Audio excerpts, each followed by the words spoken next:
Oke, Assalamualaikum warahmatullahi wabarakatuh. Kembali lagi dengan saya Ali Hamid. Eh, Pada kesempatan kali ini kita coba untuk membahas mengenai WTP, wajar tanpa penghasilan dari BPK, Badan Pemeriksa Keuangan untuk Kabupaten Banggai Laut. Kenapa ini diangkat? Karena saya berpikir bahwa selama pemerintahan Banggai Laut, sejak Winnie Bukamo sampai Sofian Kaipa, kita mengalami WTP. Ya, sudah lebih dari 8 kali kita mendapatkan WTP. Hampir tiap tahun Banggai Laut itu mendapatkan WTP. Nah, WTP ini kadang-kadang jadi apa ya? Jadi semacam prestasi, dianggap semacam prestasi bagi pemerintah, bagi pemimpin daerah itu. Padahal sesungguhnya WTP ini tidak berpengaruh pada efektivitas pembangunan itu, pengurangan kemiskinan itu kan. Kemudian juga tidak mengurangi ya tidak berdampak lah ya. Bagi saya WTP itu hanyalah administrasi keuangan gitu.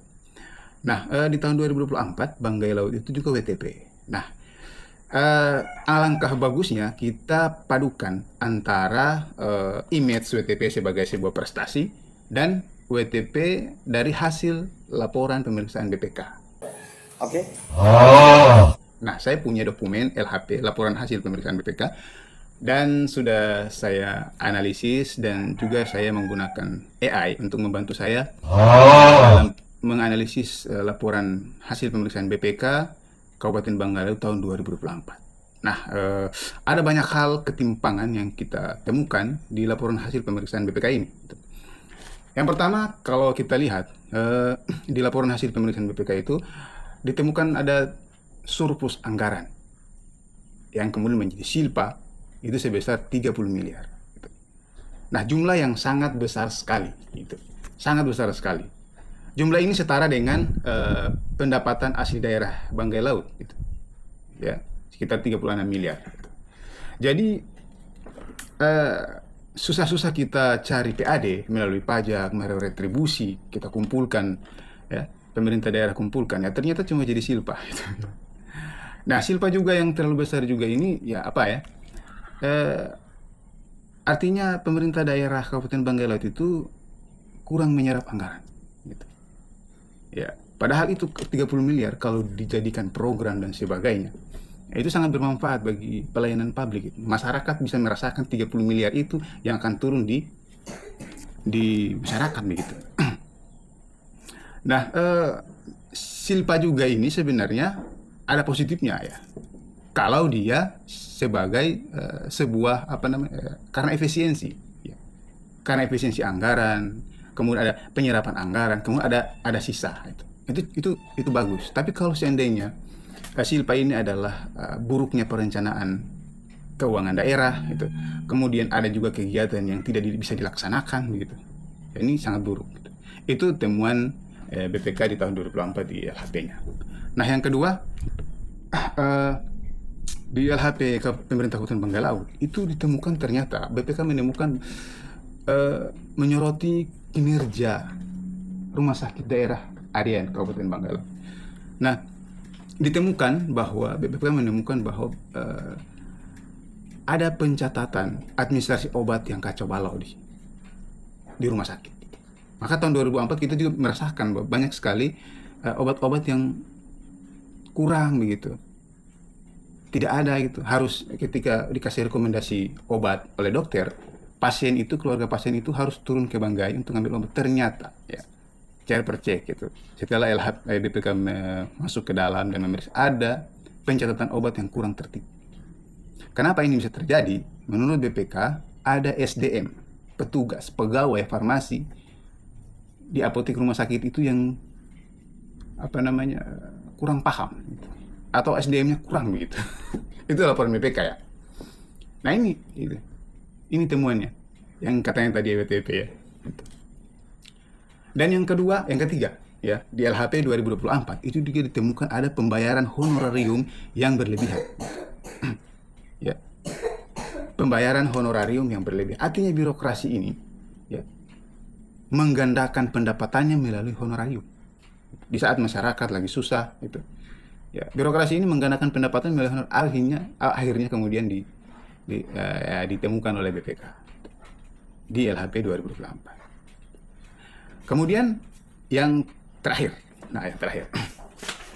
Yang terakhir ini adalah bahwa ini berkaitan dengan beban keuangan daerah. Di tahun 2004, belanja modal dan belanja operasional pegawai itu sebesar 504 miliar. 540 miliar rupiah. 70% dari total pendapatan daerah gitu, yang sebesar 777 miliar gitu. Sementara belanja modal gitu, yang diperuntukkan untuk jalan, infrastruktur pendidikan, itu pelabuhan dan sebagainya, itu hanya 11 miliar. 111 miliar rupiah. Hanya sekitar 17% lah gitu kira-kira. Jadi ya beban daerah ya itu birokrasinya sudah semakin gemuk ya, dan sudah memakan banyak anggaran itu. Apalagi hari ini ya pemerintah daerah mengangkat P3K. Ya. Ada sekitar ribuan P3K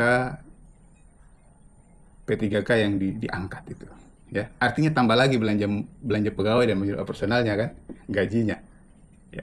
Ditambah lagi 2026 nanti ini ya ada pemotongan dari pemerintah pusat berkaitan dengan efisiensi anggaran. Ya, jadi semakin menyala. Ya, pengelolaan keuangan daerah Kabupaten Bangka Laut. Jadi itu tadi ya. Jadi berapa fakta-fakta itu tadi menyiratkan kepada kita bahwa WTP itu ya bukanlah sebuah jaminan itu. Ya, tidak bisa dibanggakan sama sekali itu. Banyak hal-hal yang kemudian menjadi fakta yang kita tidak bisa bantah bahwa WTP itu bukan sesuatu yang dibuat prestasi. Mau WTP 9 kali kah, 8 kali kah, mau 100 kali pun, jika pengelolaan keuangan daerahnya macam seperti ini ya, ada SDM yang tidak mumpuni begitu ya, kemudian ada pembayaran honorarium yang berlebihan itu ya gak ada gunanya gitu. Dan berkaitan dengan SDM, BPK apa ya, Badan Pemeriksa Keuangan itu telah merekomendasikan dalam pencapaian target pengelolaan keuangan daerah. BPK sudah merekomendasikan sejak tahun 2020, 2023, 2024, 2025 itu bahwa harus ada perbaikan SDM itu. Minimal orang yang ada di BPKAD, di Dinas Keuangan, di bagian keuangan ya, itu dikasih sekolah itu. Karena rekomendasi BPK itu menyebut bahwa SDM pengelolaan aset kita itu rendah sekali dan itu konsisten sejak 3 tahun, 4 tahun bahkan. Jadi jangan hanya ke bupatinya yang sekolah itu. Ya, pimpinan-pimpinan yang sekolah, tapi kasih sekolah lah itu bawahan-bawahan gitu. Karena rekomendasi BPK itu seperti itu. SDM kita di Bangka Laut ini sangat rendah sekali dan konsisten sejak 4 tahun terakhir. Oke, saya kira itu saja. Terima kasih.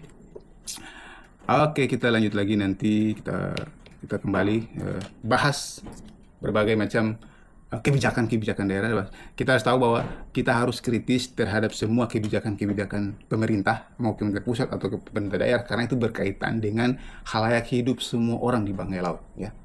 Apapun kebijakannya itu. Maka saya buat channel ini, buat konten ini untuk kita sama-sama sharing, sama-sama diskusi ya. Mudah-mudahan kalau ada yang keluar kita bisa diskusi sama-sama. Saya terima kasih. Assalamualaikum warahmatullahi wabarakatuh.